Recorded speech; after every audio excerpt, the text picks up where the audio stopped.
The only question that matters in Chicago right now is whether they'll buy out Robin Lopez so he can sign with the Warriors and give us our Lopez versus Lopez NBA Finals.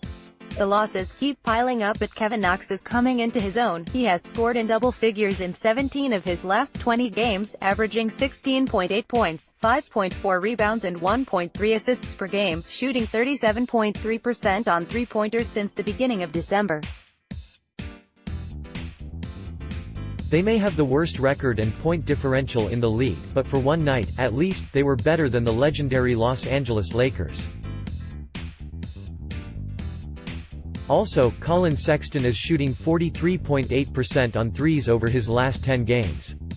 I know the sample size is still small across the season, but he might actually be a shooter. When Trae Young starts making his three-pointers, the Hawks might look like a real basketball team. The Hawks are 7-8 over their last 15 games. Young has hit 41.9% of his threes. The Suns turning Trevor Ariza into Kelly Oubre Jr. is just looking better and better.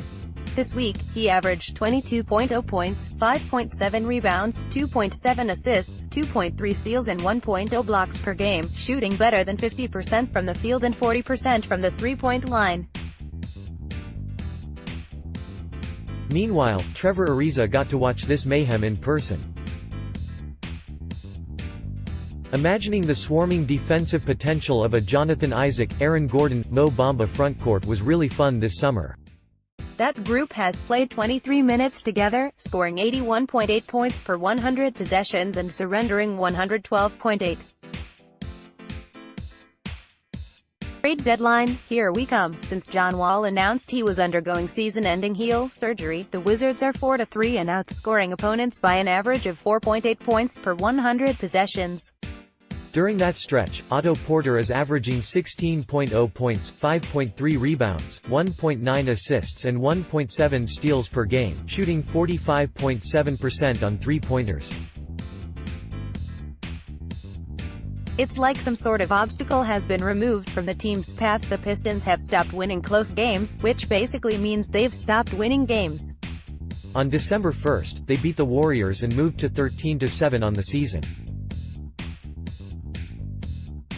At that point, they were 6-5 in games in which the margin was 5 points or less at any points in the final 5 minutes. Since then, the Pistons are 5-17 and 4-9 in close games. With Kyle Anderson and Dillon Brooks down, the Grizzlies' wing depth is continuing to get thinner and thinner. As they slide further away from secure playoff position, maybe we're looking at the Grizzlies becoming active at the trade deadline. It was a rough week for the Hornets. They finished with a very solid 15-point win over the San Antonio Spurs, but dropped their first 3 games, against the Clippers, Trailblazers and Kings, by a combined 57 points. Luckily, the ineptitude of the bottom of the East means Charlotte is still in playoff position. D'Angelo Russell has been on fire lately, consistently playing like the star the Lakers thought they were getting with the No. 2 pick in the 2015 NBA draft. He's still just 22 years old and averaging career highs in points, assists, field goal, three-point and free throw percentages. Over his last 10 games, Russell is averaging 23.1 points and 6.6 assists, shooting 48.5% from the field and 36.6% on three-pointers. The Kings are continuing to do just enough to stay over .500.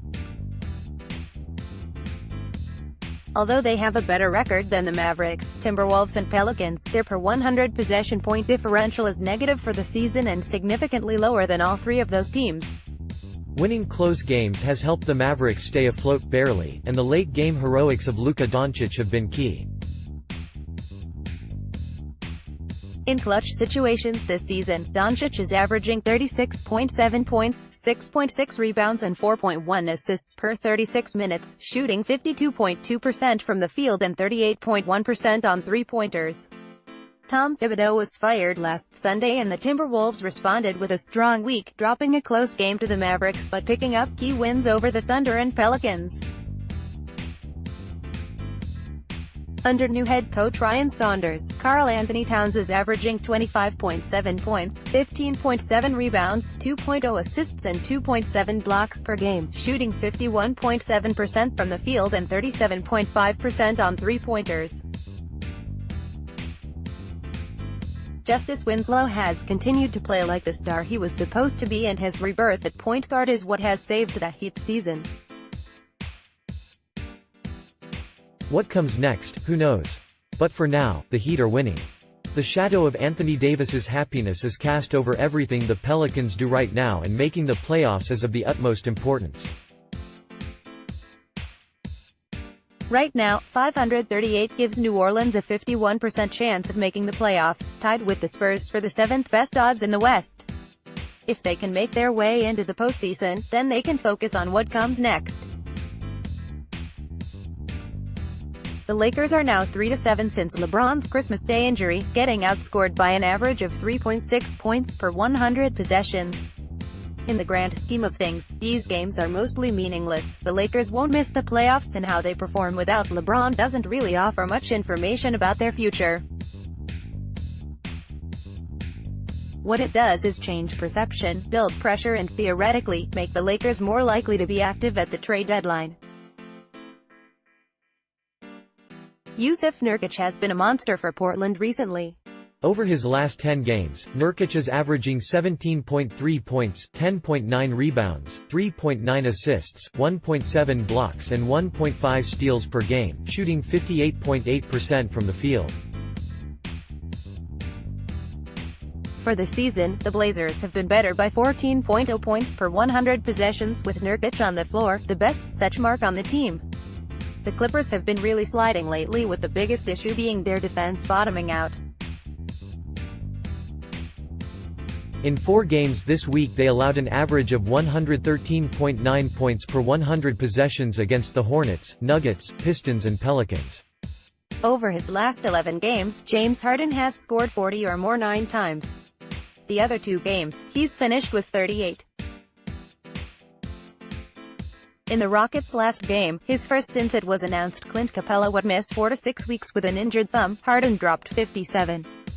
He may have to average 70 a game from here on out to keep the Rockets from losing ground. Things continue to feel off with the 76ers. They have 6th best win percentage in the league, but just the 12th best net rating. They've overperformed their expected record based on that point differential by 3 wins. And the biggest issue, the on-court chemistry between Ben Simmons, Joel Embiid and Jimmy Butler, remains unresolved. They're still scoring just 105.8 points per 100 possessions when that trio is on the court together. The Spurs' gift for conjuring rotation players out of second-round picks and fringe contributors doesn't appear to have waned a bit. Derek White, the No.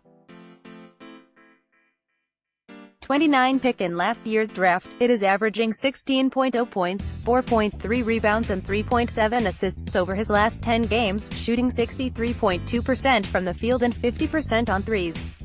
For the same span, Brian Forbes, who went undrafted, has averaged 12.9 points per game, making 26 of 62, 41.9% from behind the arc. The Spurs are fighting the good fight this season, but the future stays bright. Things are breaking right with the Utah Jazz, a 4-0 week where they outscored opponents by an average of 10.1 points per 100 possessions. Donovan Mitchell was sensational, scoring 32.0 points and adding 6.0 assists per game, shooting 51.1% from the field and 46.9% on three-pointers. When he's creating offense that efficiently, the Jazz are as good as anyone. Depth continues to be one of the primary question marks for the Thunder in their hunt for a deep playoff run, but this week offered some encouraging developments, despite dropping 2 games. Terrence Ferguson knocked down 13 of 17 from behind the arc and Patrick Patterson chipped in with a 5 of 8 week from behind the arc. Oklahoma desperately needs spacing around their star creators, and these 2 shooters are the best chances to get it. Indiana has continued to play phenomenal basketball, going 15-4 since Dec. before, the continued development of Domantas Sabonis has been key, both helping carry them when Victor Oladipo was out and helping things run smoothly since his return. In the past 3 games, Sabonis averaged 19.0 points, 10.3 rebounds and 4.0 assists, shooting 61.1% from the field. Every week, the Pacers are looking more and more like a force to be reckoned with in the East. The Raptors have the best record in the league and a slew of signature wins. But despite a 3-0 week, their statistical resume continues to slide. Toronto's point differential has slid to plus 4.9 per 100 possessions, which is below the threshold of what we'd normally expect from a strong contender. For reference, their strength of schedule adjusted scoring margin is just a little more than half what they posted last season. The Nuggets have thrived because of their developing wing depth, but it certainly doesn't hurt to have Will Barton back in the lineup. He's only played 30 minutes across 2 games since returning from a 38-game absence and has looked rusty. But his playmaking and shooting will be hugely useful as they look to make a deep playoff push. Just when it looks like the Celtics have finally figured themselves out, they take a step back, dropping their last 3 games. Their offense has looked good and Jason Tatum has been scorching hot, but they've been hemorrhaging points at the other end of the floor and have slid down to 5th in the Eastern Conference standings. The Warriors are back, baby. With a 3-0 week, they've now won 6 of 7, with 3 of those wins coming by 20 points. Kevin Durant is giving up isolation opportunities to let Stephen Curry cook, and they've scored a mind-numbing 125.9 points per 100 possessions over the past 7 games. The offense appears to have their edge back, and they're reminding everyone why they entered this season as the overall favorites. For at least one more week, the Bucks hold down their spot as the best team in the NBA. Their point differential, plus 9.1 points per 100 possessions, is more than 3 points per 100 possessions ahead of anyone else in the league. Giannis Antetokounmpo may still end up being MVP, and they're in the top 3 in efficiency at both ends of the floor, the only team in the top 5 at both ends. If it weren't for the Warriors and their legacy, they'd be the runaway favorites.